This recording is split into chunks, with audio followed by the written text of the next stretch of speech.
இல்லம்மா, உண்மையதாம்மா நாங்க சொல்றோம். பரம இங்க வரவே இல்லம்மா. இங்க வரலன்னா எங்க போவான்? இன்னும் அவன் வீட்டுக்கு கூட வரல. வேற ஏதாவது பிரச்சனையா? அனி இன்னைக்கு என்ன நடந்துச்சு? அது வந்துமா ஒண்ணும் இல்ல இளமதி. இல்ல, ஏதோ நடந்திருக்கு. தயவு செஞ்சு மறைக்காம என்கிட்ட சொல்லுங்க. இல்லம்மா, பரமன அந்த கலாம பையன் சித்தார்த்து கண்டபடி பேசிட்டாமா. சித்தார்த்தா? அவன் என்ன பேசினா? அது வந்துமா,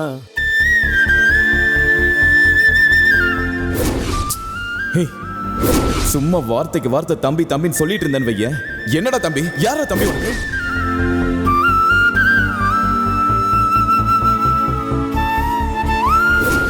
சும்மா என்னமோ உரிமை எடுத்துக்கிட்டு கூட பிறந்த அண்ணன் மாதிரி தம்பி தம்பின்னு ஓவரா உருகிட்டு இருக்க. நீ என்ன எங்க அம்மாக்கா பிறந்த?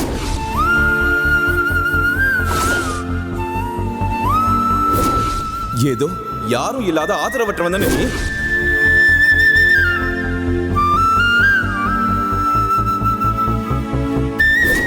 ஆதரவு இல்லாம கடந்தேன்னு எங்க அம்மா தூக்கி வச்சு வளர்த்தா என்னமோ உரிமை கொண்டாடிக்கிட்டு இருக்க. அண்ணன் தம்பின்னு சொல்லிட்டு தெரிஞ்சிட்டு இருக்க.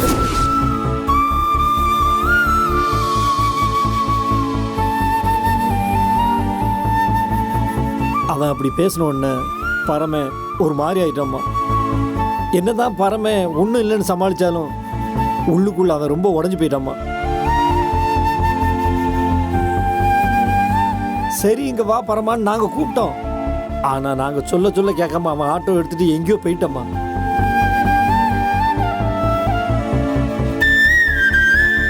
சரி, அவன் மனசு கஷ்டத்துக்கு ஏதோ தனியா இருக்குன்னு நினைக்கிறான் போல இருக்குன்னு நாங்களும் அவனை எங்கேயும் தேடல. அண்ணே, அவனுக்கு இருக்கிற மன கஷ்டத்துக்கு வேற எங்கேயாவது போய் கண்ணு மண்ணு தெரியாம தண்ணி அடிச்சிட்டு போதையில எங்கேயாவது விழுந்து கிடக்க போறானே. இல்ல இளமதி, இன்னைக்கு இருக்கிற நிலைமைக்கு பரம சரக்கடிக்க மாட்டாம்மா. அப்படியே அவனுக்கு சரக்கடிக்கணும்னு தோணுச்சுன்னா அவன் எங்க கூட வந்திருப்பானே, தனியா போயிருக்க மாட்டானே. அப்போ பரம எங்க தான் போயிருப்பான்? அனி தெரியலையா அண்ணி? சரி, நான் போய் அவனை பாக்குறேன். எங்களுக்கும் தகவல் தெரிஞ்சா நாங்க சொல்றோமா, போமா. சரிங்கண்ணே.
யாரா இந்நேரத்தில் ஃபோன் பண்றது?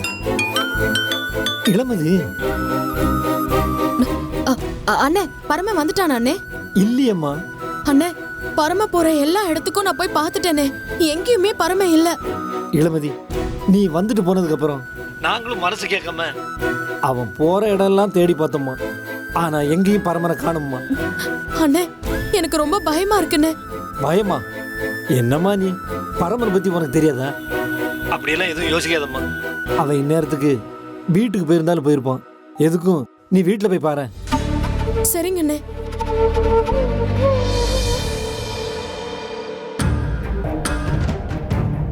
சரி ஓகேடா, அப்புறம் பாத்துக்கலாம். 1 செகண்ட்மா, சொல்லுமா. அப்புறம் சித்தார்த், நாம மினிஸ்டர் வீட்ல சம்பந்தம் பேசுறதுக்கு முன்னாடி அவர் பொண்ணை எங்கேயாவது வெளியில பார்த்து ஃப்ரெண்ட்ஷிப் வச்சுக்கோ. ஏண்டா இல்லடா, அந்த பொண்ணு காலையில ஏதோ ஜிம்முக்கெல்லாம் போதான். நான் அவளை பத்தி விசாரிச்சேன். அப்படியே போய் பழகி நீயும் க்ளோஸ் ஆயிட்டன்னா நாளைக்கு நாம அவங்க வீட்ல போய் பொண்ணு கேட்கும்போது அந்த பொண்ணும் ஆமா எனக்கு இவரை தெரியும்னு ஒரு வார்த்தை சொல்லும்ல. ஓகே ஓகேம்மா, நான் பாத்துக்கிறேன். தம்பி தம்பி குடிக்க ஜூஸ் கேட்டீங்கல்ல, எடுத்துக்கோங்க. டேய் சித்தார்த்,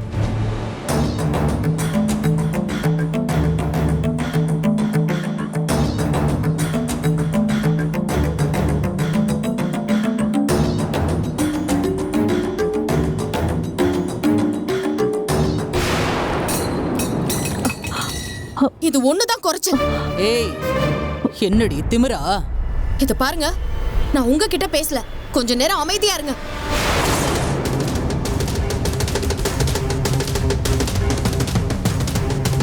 பரமனை பார்த்து என்னடா சொன்ன?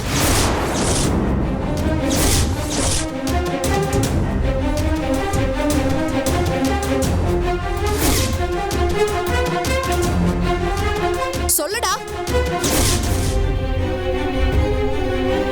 பரமனை பார்த்து என்ன சொன்ன?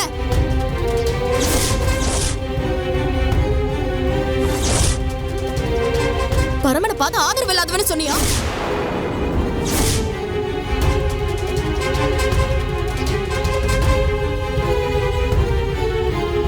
அதானே. என்னடா அதானே? அவன் ஆதரவு இல்லாதவன்னு சொல்ல நீ யாருடா? அவன் மட்டும் இல்லாம இருந்திருந்தா நீ தாண்டா அப்படி இருந்திருப்ப.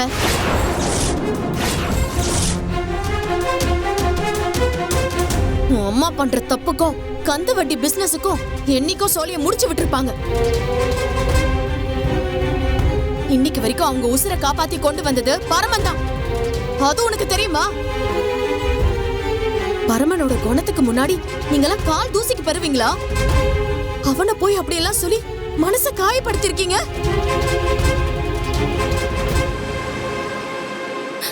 அப்படி ஒரு வார்த்தையை கேட்ட அதிர்ச்சியில பரம எங்க போனானே தெரியல. அப்படி ஒரு மனுஷனை கஷ்டப்படுத்தின நீங்கெல்லாம் நல்லாவே இருக்க மாட்டீங்க. தோடா உண்மையை தானே சொன்ன, அதுக்கு இவ்ளோ கோபம் வருது? வாய மூடுறா. ஏய் நிறுத்தடி. சும்மா என்ன தைய தக்கன்னு குதிக்கிற? என் பையனை அதட்டி பேசுறதுக்கு உனக்கு யார் உரிமை கொடுத்தது? என் பையனுக்கும் பரமனுக்கும் 1000 இருக்கும். அவங்க 2 பேரும் அண்ணன் தம்பிங்க. இன்னைக்கு அடிச்சு பானுங்க, நாளைக்கு சேர்ந்து பானுங்க. அதை கேட்கறதுக்கு நீ யாருடி? வேற யாரு கேப்பா? நான் தான் கேப்பேன். பரம எனக்கு தாலி கட்டின புருஷன்.